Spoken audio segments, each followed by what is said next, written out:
I'm going to do something a little different with this video. The movie villain, and the real villain. The movie, Baby Boy. The movie villain. The thing with this is kind of difficult because a lot of times in hood films, everybody's usually the villain because they are a product of their environment. But this nigga Rodney was a demon. Like, the second you get out of jail, you go to Evette's crib and you take over. This nigga was really a menace in this movie. Next to Melvin, like, bro, this nigga knocked over JoJo's fort. Like, what is wrong with this nigga? Evette gave this nigga way too much ammo to talk shit about Jody and about how he not standing on business and not doing this and that. And it's like, nigga, you a bum too. You not free. That's the only difference.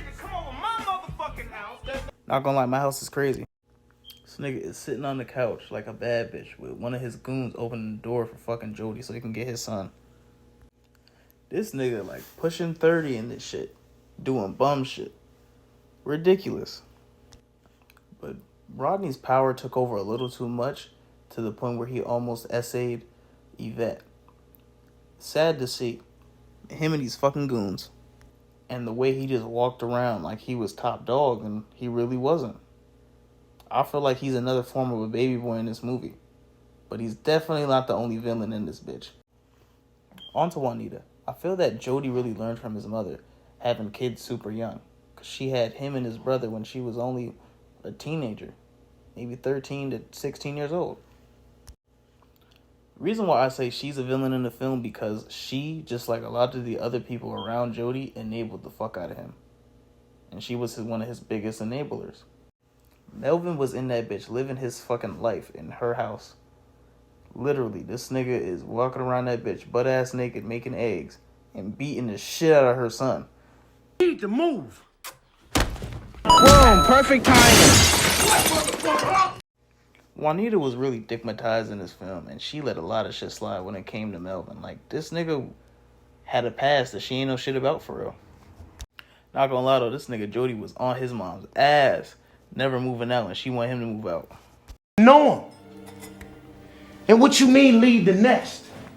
You ain't never left the nest. This grandma's house. Get him. I ain't gotta leave the nest if you ain't never left it. Get him. So I'm talking about. Here's another real villain. Sweet Pea. The thing with Sweet Pea is I feel like he was who Jody wanted to be. Nigga was definitely a bum. Instead of him staying at his mom's crib, this nigga was staying at his girl's crib, playing fucking video games. This nigga was dead ass doing a whole 9 to 5, just hanging out with him. It'll be him, Jody, and fucking Do Dirty. But like, at least the nigga knew that he was a bum and he wanted to change and acts like trying to find some shit to do. Keep me busy. Some sides playing Madden all day over at Do Dirty house. You know, I don't even stay at Kim house during the day no more. I leave at 9 o'clock, come back around 6, acting like I'm out there doing something constructive, like I'm working. I ain't did that shit since continuation school, cuz. Who's stepping? The fact that he really beat up and interrogated these little niggas over a fucking bike and a bottle of Alizé is crazy. But man, selling dresses is not for him. This nigga is too aggressive with the bitches. He walking around with one dress like the shit's stolen. And then on top of that, you gonna tell one of these women, oh, it came off a truck. Like, bro, what are you doing? You can't be doing that, bro. You going outside. Like, this nigga sat there, stopped Shorty, and gave her a full life story. I'm trying to do right. I'm just like, nigga, you gotta relax. She don't need to know all that. Just sell the dress, bro. That's it. Kim and her mom are a couple of villains, too. They let this nigga do whatever he want in that bitch. Son did not pay a single bill in that motherfucking house, but was always complaining, calling them unstable creatures and all this other dumb shit, just to go run the streets with Jody. Shit crazy. Oh shit! That's right. That's right. Call for your mama. Oh shit! I stayed off your ass out of respect for that woman. But if it wasn't for your mama, I would have broke your little ass down a long time ago. The triple OG fucking menace, Melvin. So the thing with Melvin, it's very interesting because it's like, he's definitely a villain, but to an extent. Like, because there's been times where he tried to help Joe, teaching him about the guns and butter, Just like, it'll be little shit here and there. And then in the last scene with the gun, like close to the end of the movie. But this nigga definitely had a past that Jody was worried about. No funny shit. Like, this nigga was beating on his wife. He wasn't really in his kid's life, but he in this nigga's mom's life. It's kind of crazy when you think about it. And then this nigga was lit, bro. He did whatever he could to get him the fuck out that house. Choking this nigga out. Fucking his mom all throughout the house. Literally walking around that bitch butt ass naked, drinking all the Kool-Aid. I had to. Boom! Perfect timing. But the final straw was when he beat the shit out of Jody. After this nigga had a whole fucking weed tree in the back in his mom's garden. That shit crazy. Why you gotta let the man live here? He a killer just like Henry was.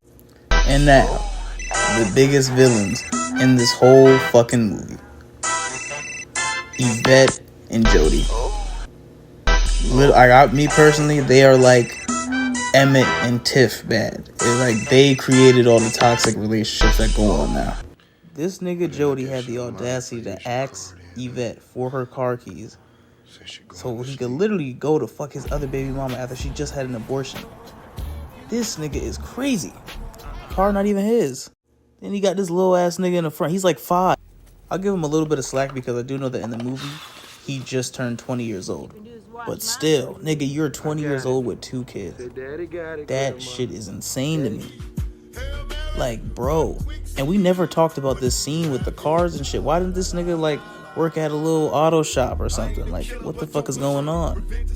Now, this nigga had no business having this fucking Tupac poster up. This shit had a real fucking stud.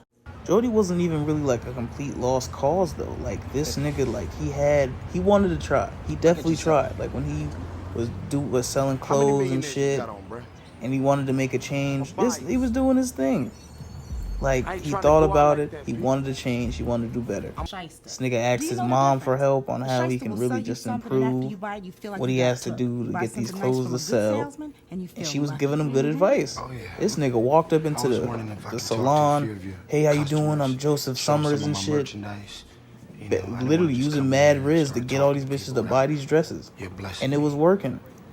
Like this shit was working very well. Like being a whore was really working out for this nigga because like he kept getting customer after customer. This nigga made $400 in his first day. Like that's some shit. A lot of niggas can't say that.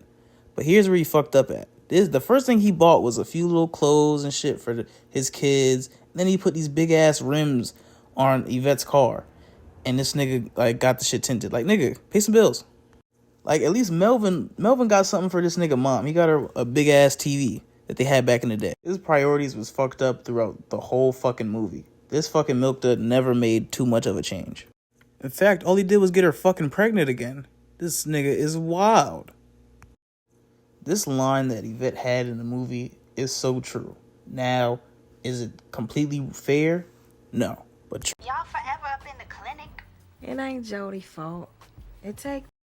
Exactly, it takes 2. Now, coming from Yvette's bum-ass friend, she was right, but also she didn't have that much room to talk. She was doing the same exact shit as her, fucking with a nigga that was toxic that didn't care. But we definitely got to talk about the ages in this movie. Like, the only one we really know for a fact is Jody's. Like, I've seen so many takes about this shit, and I've seen so many sources say that Evette was like 23, fucking with Jody when she was like 18, 19, and he was like 16. So I'm like, yo, JoJo old as shit. JoJo like 6. And this other little girl is like a year old at best. Because Evette had way too much shit going on for herself to be fucking with Jody. It makes no sense. She had her own crib, own car, and a nice ass cubicle type job. And I'm assuming Peanut had to be like his age type shit.